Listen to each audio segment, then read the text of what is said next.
douce voix. Jésus, je viens à toi. Je viens au Sauveur, lave-moi dans le sang de la croix. Jésus, roi des rois, qui mourut pour moi.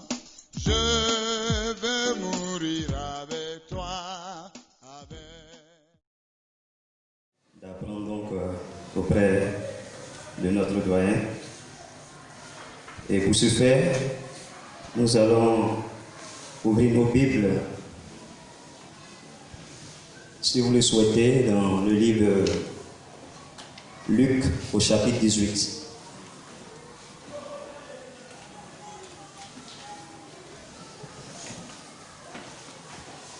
Luc chapitre 18. Nous allons lire les versets 1 à 8. Luc 18, versets 1 à 8.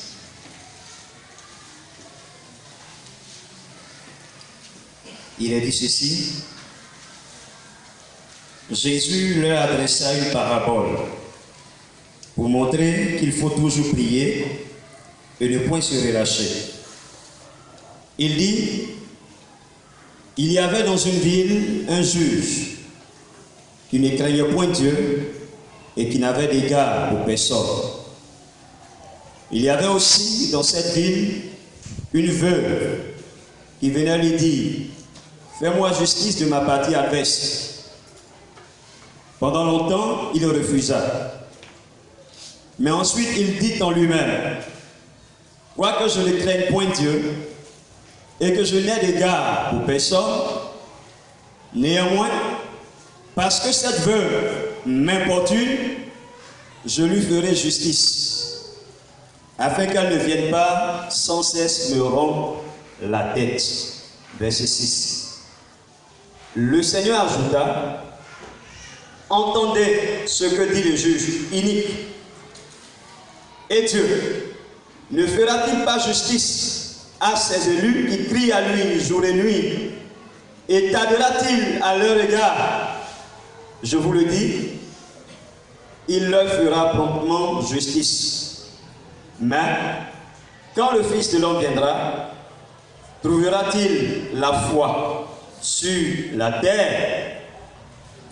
Nous te rendons grâce et nous te bénissons, toi qui es Dieu et qui es notre Dieu, le parfait, celui pour qui nous sommes et qui, éternel Dieu, nous oriente dans ce monde. Ce matin encore, il t'a plu de nous réunir et de nous considérer comme ton peuple et de nous nourrir de ta parole. Seigneur, que ces passages nous aident à comprendre ce que tu veux nous enseigner. Merci de disposer nos cœurs, de disposer l'atmosphère, Seigneur, de ce lieu, afin que tout soit favorable, Seigneur, à la proclamation et à la réception de ta parole. Merci, parce que Dieu de gloire, Père, tu nous rends sensibles à cette parole, au nom de Jésus. Amen. Alléluia. Ce matin, bien-aimés, je voudrais qu'ensemble, nous tournions autour du thème qui est la bonne pratique de la prière. La bonne pratique de la prière. Avec donc ce texte que nous avons lu, nous pourrions dire simplement que il y a des versets clés qui pourront retenir notre attention et sur lesquels nous allons nous appuyer pour mieux comprendre ce que c'est que la bonne pratique de la prière afin de pouvoir pratiquer véritablement une prière à la gloire de Jésus. Ce seraient donc les versets 1 et les versets 7 et 8. Verset 1, verset 7 et 8. La prière, bien-aimée, comme nous le savons tous, c'est le fait de communiquer, de parler avec Dieu. Et généralement, dans cette communication, dans cette conversation, il y a plus l'aspect demande. On dira simplement que la prière, c'est le fait de demander quelque chose à Dieu. Et de manière générale, tous les hommes sont des personnes qui prient, qui parlent à Dieu.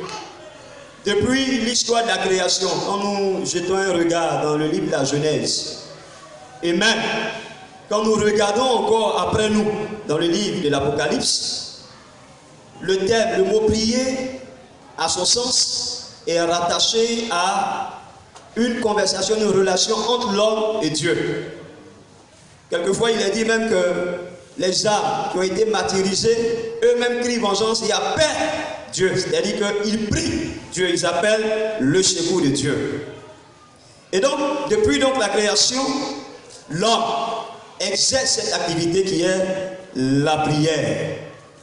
Que cette activité soit consciente ou pas, que cette activité soit adressée à Dieu ou pas, ce qui compte, c'est que dans une prière, il y ait un résultat, pourvu que le résultat puisse profiter à l'homme.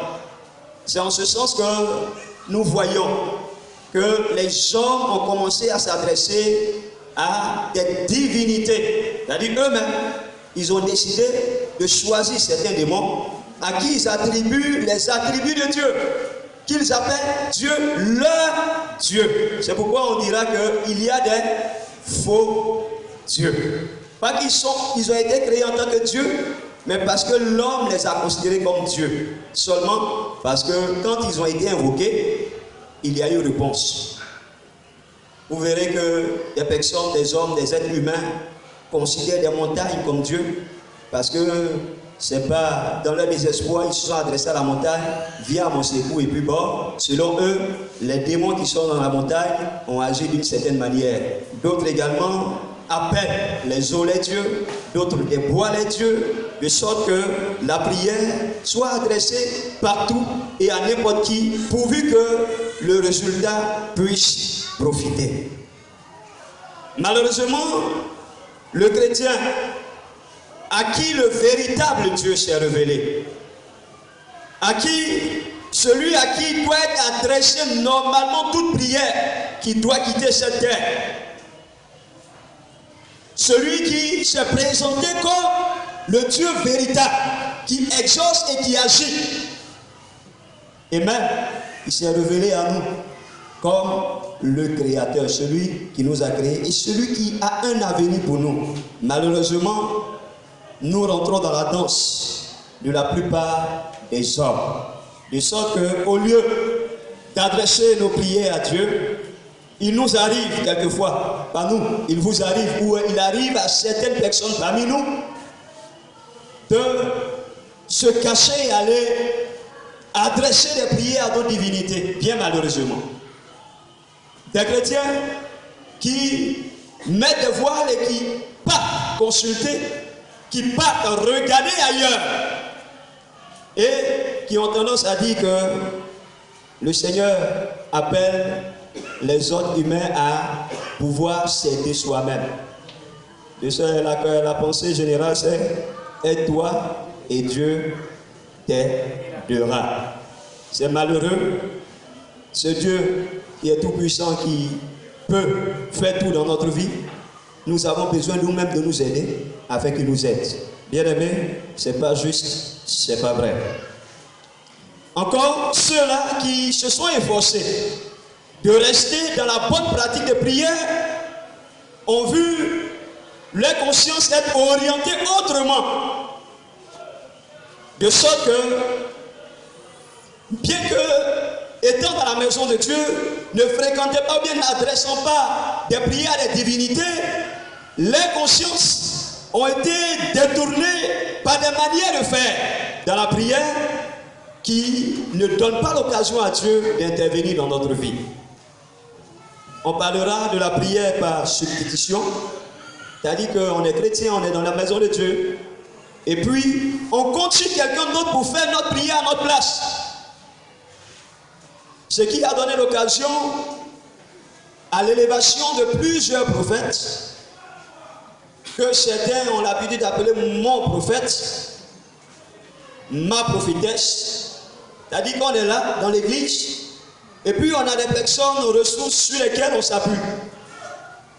Et les problèmes qui nous sont propres à nous, qui sont propres à nous, les problèmes qui nous engagent, qui nous troublent, au lieu de prier Dieu ou bien d'inviter les frères et sœurs à nous aider dans la prière afin que Dieu réponde, on dit non, c'est que si on vient pour écouter, on fait le culte ici, et puis le soir, on va appeler le prophète pour lui présenter le sujet et il va prier pour nous. Ce qui fait que plusieurs parmi nous, bien malheureusement, sont avec nous, mais ils ont les féticheurs qu'ils appellent prophètes, qui est le prieur principal.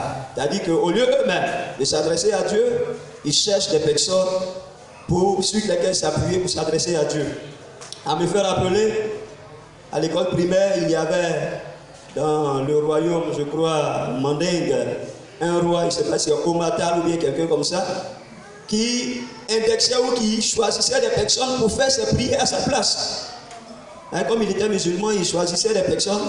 Toi, tu fais la prière le matin pour moi, l'autre fait la prière le midi pour moi, et puis on continue. C'est comme ça, bien aimé, la prière de substitution, c'est-à-dire qu'on compte sur quelqu'un d'autre pour prier. Il y a la prière inconsciente. La prière inconsciente que je veux appeler la prière superficielle, la prière lapidaire. On dit que la prière, c'est le fait de converser, de communiquer avec Dieu, de parler avec Dieu. On considère Dieu comme étant une personne élevée et nous étant une personne inférieure. Normalement, chaque mot adressé à Dieu doit être un mot, lorsqu'on nous demandera après qu'est-ce que tu as dit à Dieu, on soit capable de dire à tel moment, voilà ce que j'ai adressé à Dieu comme prière. Mais pour la plupart, bien aimés, quand on sortira d'ici, on demandera quels sont les mots que tu as utilisés pour adresser à Dieu dans ta prière. Ah, ce qui est sûr, j'ai prié. Hein. Dieu même sait que j'ai parlé. C'est-à-dire qu'on est inconscient, on a lapidé Dieu avec des paroles pour ne pas rester bouche bée. On a dit des choses qui étaient sans importance. Également, il y a la prière de conscience.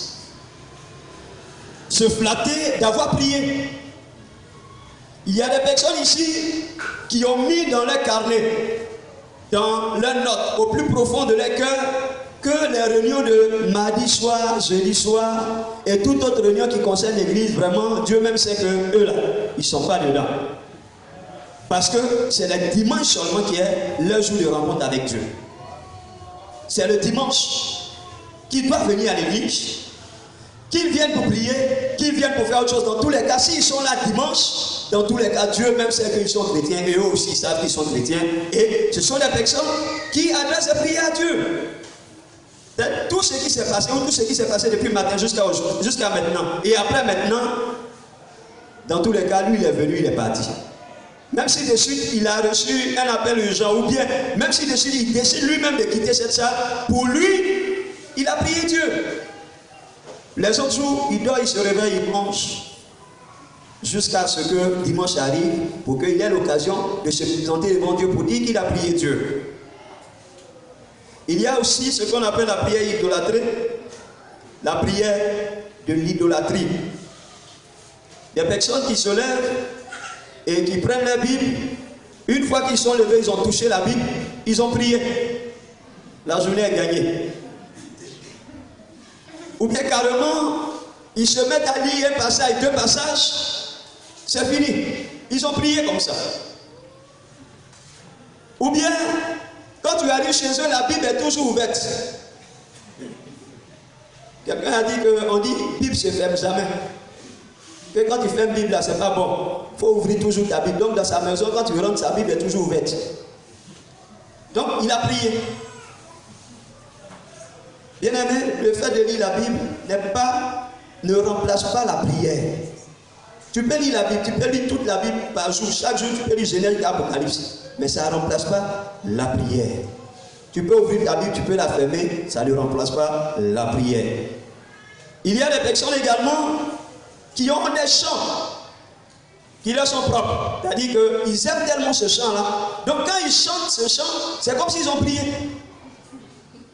Et quelquefois ils disent non, chanter c'est prier 2 fois. Je suis dans la joie, il a prié 2 fois. Dieu même est d'accord et puis on y va.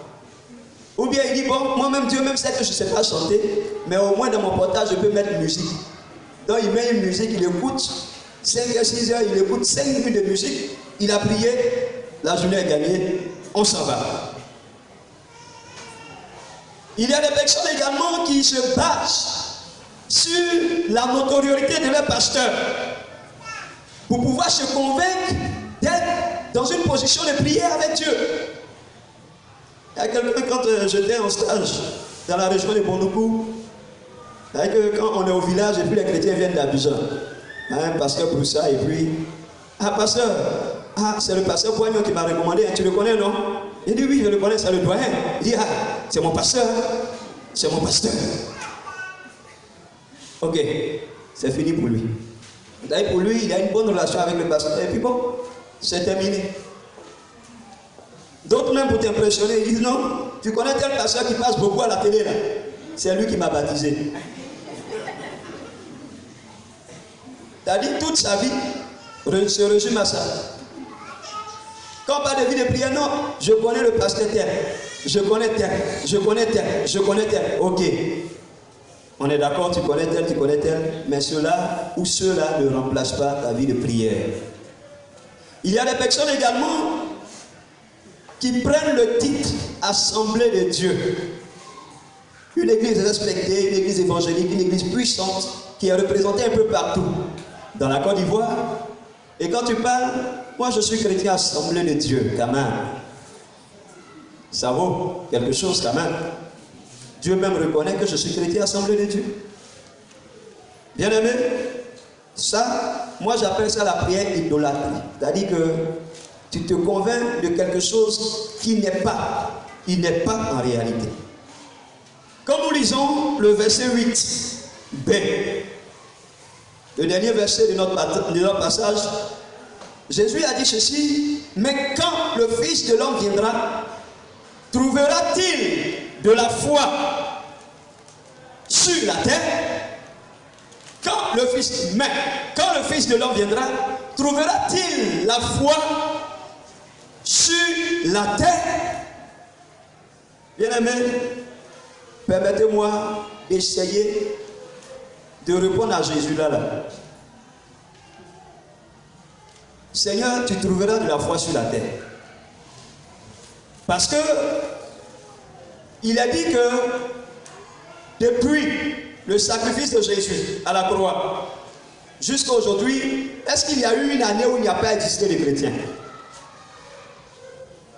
Est-ce qu'il y a eu une année où il n'y a pas existé de chrétiens? Il y en a? Corona est venu, est-ce que ça balaye tous les chrétiens? Non. C'est-à-dire qu'il y aura toujours des personnes chrétiennes qui auront la foi. Quand Jésus viendra et que l'église sera enlevée, est-ce qu'il y aurait des personnes sur la terre qui n'auront pas la foi? Il y en aura ou pas? Comment? Il en aura. Tu as peur de dire, il en aura.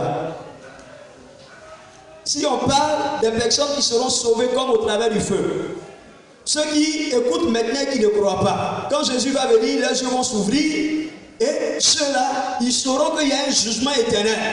Et ils feront tout, malgré les persécutions, pour avoir une part d'être sauvés en refusant la marque de la bête jusqu'à leur mort. C'est-à-dire qu'ils seront persécutés, mais quand même ils seront sauvés. Donc il y aura la foi. Mais Jésus dit ici, quand le Fils de l'homme viendra, trouvera-t-il de la foi sur la terre? De quelle venue parle-t-il? On pourra parler de toutes les venues qui suivront. Parlant de l'enlèvement, quand il viendra dans les airs où les chrétiens seuls seront conscients de la présence de Jésus dans les airs, ils seront attirés par lui. Jésus viendra. Est-ce qu'en ce moment il trouvera de la foi? Jésus viendra à la bataille d'Armageddon, comme nous en avons été enseignés ici. Est-ce qu'il trouvera la foi? Oui. Mais, quand nous comprenons la pensée de Jésus dans le contexte de ce chapitre, en tenant compte du verset 1 au verset 8, Jésus voulait dire en quelque sorte que est-ce que quand le Fils de l'homme viendra, trouvera-t-il des personnes dans la prière? Le texte dit au verset 1, Jésus lui adressait une parabole pour montrer qu'il faut toujours prier et ne point se relâcher. Donc l'objectif de Jésus en donnant la parabole, c'est de montrer qu'il faut toujours prier et non se relâcher. Et à la fin de tout ça, il dit, mais quand le Fils de l'homme viendra, trouvera-t-il la foi sur la terre? Quel rapport y a-t-il entre la foi et puis la prière? C'est pour montrer qu'il faut prier, et puis il parle de foi ici.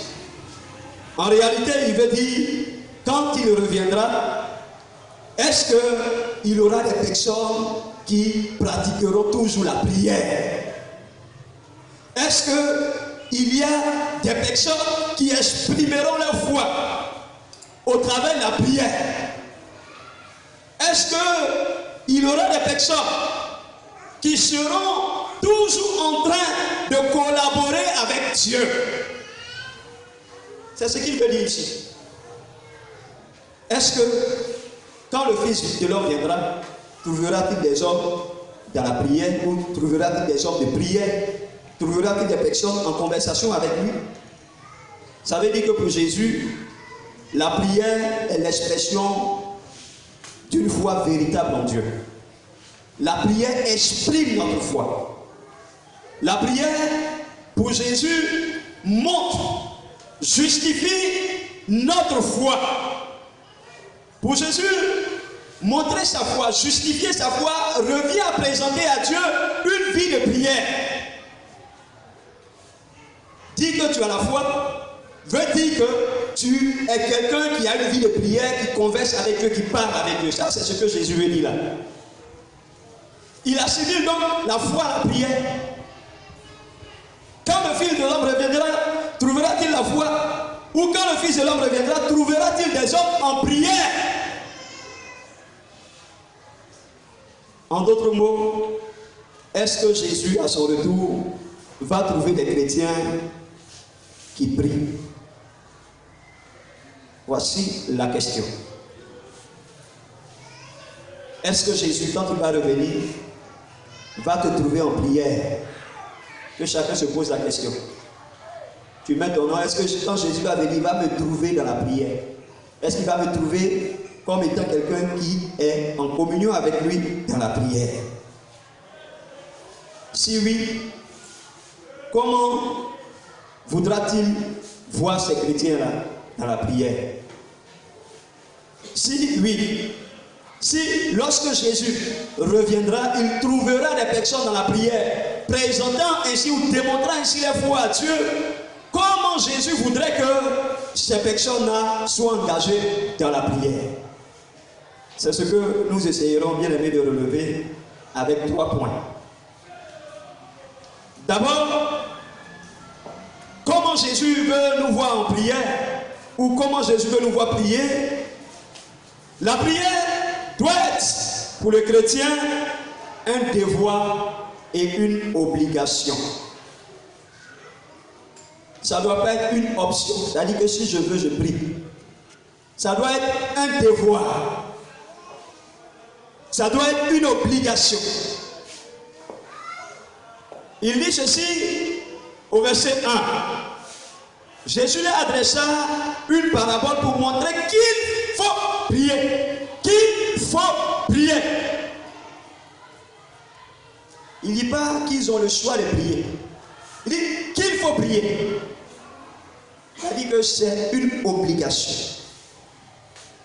La prière n'est pas facile, mais elle est essentielle et vitale et déterminante.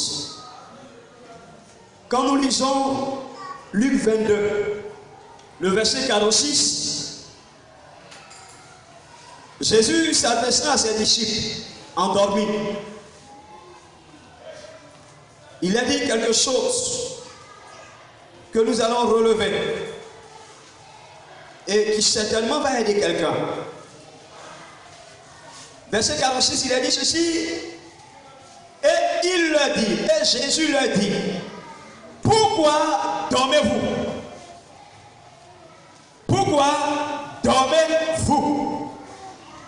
levez-vous et priez afin que vous ne tombiez pas en tentation. Pourquoi dormez-vous? Levez-vous et priez afin que vous ne tombiez pas en tentation. Quand nous lisons également Philippiens 4, le verset 6, c'est la même pensée qui est relevée. Jésus nous exhorte à ne pas présenter une situation, une vie de crainte, une vie de peur. Mais il dit en toutes choses, faites connaître vos besoins à Dieu en consultant un prophète. Amen. Comment? C'est ma Bible ou bien c'est vous? Par des prières, des supplications, et avec des remerciements, avec des actions de grâce. Et la paix de Dieu qui surpasse toute intelligence gardera vos cœurs en Jésus-Christ. Bien-aimés, quand Jésus parle de la prière, il n'a jamais dit à ses disciples, je veux que si vous voulez, le jour où vous êtes content, prier, le jour où vous ne voulez pas prier. Tous les verbes que Jésus employait par rapport à la prière, à part le jour où les disciples ont demandé de leur enseigner la prière, toutes les fois que Jésus a demandé à ses disciples de prier, il leur a dit comme une recommandation, comme une obligation. Le verbe qu'il a utilisé, c'est un impératif. Comme il a dit, allez partout évangéliser, la grande commission, par rapport à l'évangélisation, c'était une obligation. De même, par rapport à la prière, Jésus n'a jamais négocié la prière de quelqu'un. Mais c'est comme s'il imposait à ses disciples l'action et le fait de prier. C'est comme s'il a toujours ordonné de prier. Le cas, l'exemple que nous venons de lire, il dit, pourquoi dormez-vous? Levez-vous et priez. Levez-vous et priez. Ça a toujours été comme ça. Donc la prière, pour nous, doit être une obligation. C'est vrai, tu ne sais pas comment prier, mais tu es obligé de prier. Tu viens de te convertir, tu es obligé de prier. Tu as fait des expériences, ça fait 5 ans, 10 ans, tu es obligé de prier. Je n'aime pas entendre souvent dire, non, ce qui est sur nous, on a fini, c'est aux jeunes là de faire pour eux maintenant, ils n'ont qu'à continuer. Bien aimé, Jésus jusqu'à sa mort, il était en train de prier. Et il nous donne cette recommandation, cette obligation ce matin, de prier, cette injonction. Il nous oblige, si vous le voulez, à prier. Ensuite, la prière doit être constante, incessante et sans cesse. La prière doit être sans cesse. Ça ne doit jamais s'arrêter. Je fais exprès pour ne pas parler de l'histoire contenue dans les versets que nous avons lus parlant du juge unique et de la femme qui était veuve, qui a demandé qu'on lui fasse droit. Parce que ça, c'était l'exemple. L'essentiel pour Jésus, c'était de dire d'abord à ses disciples, vous avez pour obligation de prier. Il a adressé une parabole pour montrer qu'il faut prier, qu'il faut toujours prier. Ici, il dit toujours prier. Il ne dit pas quelquefois. Il ne dit pas à des circonstances précises. Il ne dit pas au jour du malheur. Mais il dit il faut toujours prier. Je ne sais pas, j'ai fouillé dans mon dictionnaire, le mot toujours, je n'ai pas retrouvé. Selon vous, toujours là, ça veut dire quoi? Aidez-moi. Comment? À tout moment. Tout le temps. À tout instant. Oui? C'est ça, toujours. Sans cesse. Tant que tu vis. Mais nous, on prie à quel moment?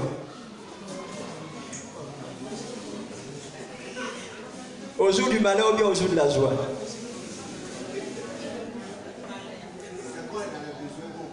Tu es sûr? Et ton prophète là lui fait quoi?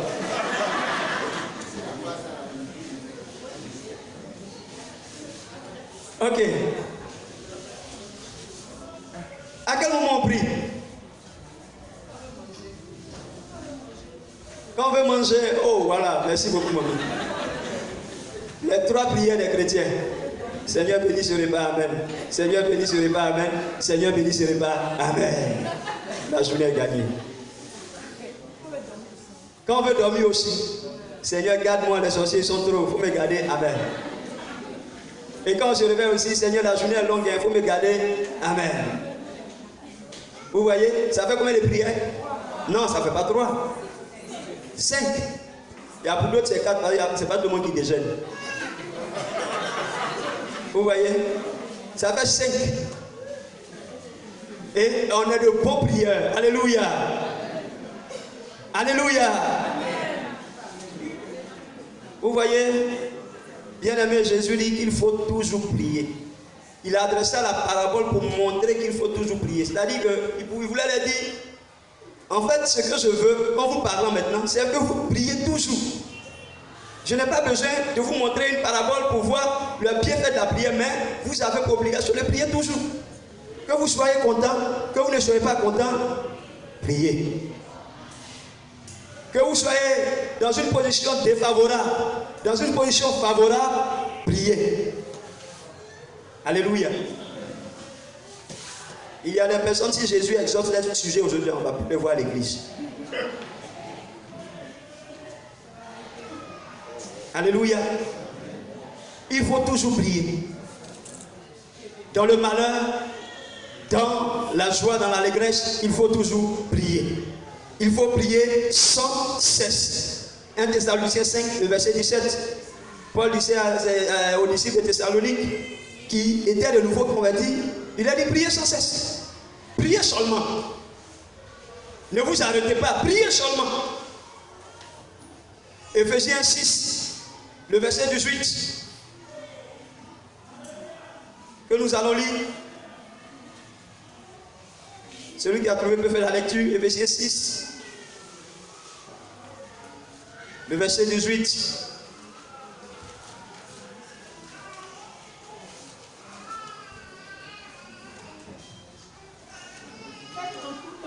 Oui. Par l'esprit, toutes sortes de prières et de supplications. Veillez à cela avec une entière persévérance et priez pour tous les saints. Faites en tout temps. En tout temps, par esprit, toutes sortes de prières. Ah, il relève quelque chose. Il dit en tout temps, n'est-ce pas? Toujours. Mais il dit par esprit, toutes sortes de prières. Toutes sortes de prières. En Philippiens 4, verset 6, il parle de prière et de supplication. Ici, il dit toutes sortes de prières par l'esprit. Et de supplication encore. Veillez à cela avec une entière persévérance. Et priez pour tous les saints. Est-ce que quelqu'un peut ne pas avoir de sujet de prière? Un chrétien peut ne pas avoir de sujet de prière, c'est possible? Oui? Possible ou pas? Pas possible. Pourquoi? Dieu t'a béni, il t'a donné travail, il t'a donné femme, il t'a donné enfant, il t'a donné tout. Tu as quelle prière encore à faire? Il y a quoi encore à faire? Hein? Tu as voiture, tu as moto, tu as tout. Tu as même bon d'essence à tout moment. C'est-à-dire que toi-même, il te suffit de réfléchir, ce que tu veux faire, tu fais en même temps. Dieu t'a béni comme ça. Est-ce que tu as prié encore à faire? Comment? Est-ce que tu as prié à faire? On doit? Mais pourquoi nous-mêmes on se convainc? Ah, lui là, il n'a plus sujet de prière. Dieu l'a trop béni. Et pour toi, est bien haut. Bien-aimé, on doit prier.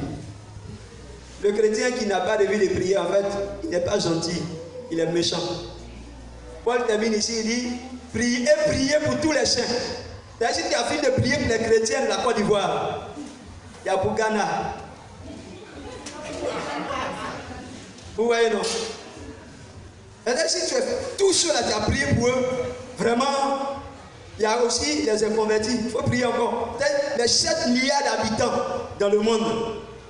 Quand tu auras fini de prier pour chacun, vraiment, Jésus même va venir te prendre, mon frère, tu as trop fait. Pour toi, est fini, allons dans le ciel de gloire.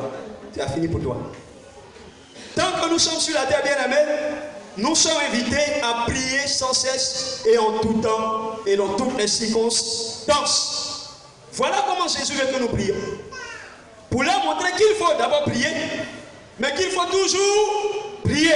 C'est pourquoi il leur a parlé, c'est pourquoi ce texte a été écrit dans notre Bible. Pour montrer qu'il faut toujours prier. Qu'il faut d'abord prier et toujours prier. En fait, le troisième élément qui concerne la bonne pratique de la prière, c'est-à-dire la bonne pratique de la prière, il faut prier d'abord, il faut le faire. Et puis il faut le faire toujours. Il faut le faire, ou bien il faut la faire avec motivation et engouement. Prier avec motivation et engouement. Il dit ceci dans notre texte, même au verset 1. Il dit, pour montrer qu'il faut prier, qu'il faut toujours prier et ne point se relâcher. Et ne point se relâcher. En fait, quand on lit bien le texte, on comprend que la parabole du juge unique, c'était par rapport à ce mot, ne point se relâcher. Ne point se relâcher. Parce que, qu'est-ce qu'on voit dans le texte? On voit une veuve qui avait un conflit avec une partie adverse, et dans la ville, un juge qui s'en foutait de Dieu et qui s'en foutait des hommes. Et cette veuve-là voulait coûte que coûte que le juge tranche l'affaire en sa faveur parce que la logique voudrait qu'elle gagne le procès. Donc, elle n'a pas dormi. Chaque jour, elle était constamment, sinon elle était devant le juge pour lui dire vraiment, je suis là encore. Va, tu vas venir, elle s'en va à la maison et puis elle revient. Mais il y a quoi? Je suis parti et je suis venu. Fais-moi justice. Il dort. Fais-moi justice. Il se réveille, fais-moi justice. En fait, c'est l'aspect ne point se relâcher que Jésus a illustré là. Pour dire que cette femme n'a pas reçu justice parce que le juge était content ou bien a vu que c'était son devoir de lui donner raison par rapport à l'affaire. Mais c'était pour ne pas que cette femme-là fatigue son esprit. Jésus dit, écoutez ce qu'il dit. Je sais que je n'ai point d'égard pour Dieu, ni d'égard pour personne. Mais pour ne pas que cette femme-là vienne me tourmenter, me troubler, je vais répondre à sa préoccupation pour qu'elle me laisse en paix. Le texte dit, et ne point se relâcher. Bien-aimé, qui prie pour ne pas être exaucé? Est-ce qu'il y a quelqu'un qui prie pour ne pas être exaucé? Qui a un sujet de prière ici? Qui veut que je prie pour lui pour ne pas que Dieu exauce? Est-ce qu'il y a quelqu'un qui adresse un sujet de prière pour ne pas attendre l'exaucement? Jésus nous dit ici qu'il y en a. Il dit, et ne point se relâcher. Donc celui qui relâche ou qui se relâche dans la prière ne reçoit pas l'exaucement. C'est-à-dire, tu peux entrer dans l'obéissance en priant. Tu peux toujours prier. On peut toujours te voir. Toi-même, quand on te voit, tu as fini un jeûne de prière. Quand on te regarde comme ça, tu as la définition de jeûne, tu as la définition de la prière. Mais tu peux ne pas être exaucé si tu pries sans motivation, sans engouement.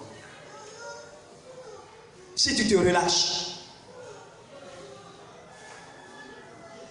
En ce sens, on entend beaucoup. Et moi-même, est-ce que Dieu même m'écoute même? J'ai prié où? Depuis que mon enfant avait 5 ans, aujourd'hui il a 10 ans. Je prie seulement. Quand tu parles de pasteur, tu pries. Mais je prie, oh, je prie. Même maintenant, même j'ai prié. Bien-aimé, tu fais bien. Tu pries, tu obéis à la parole de Jésus. Tu pries toujours parce que depuis 5 ans tu es en prière, mais tu pries sans motivation, tu ne recevras pas. Tu ne recevras pas.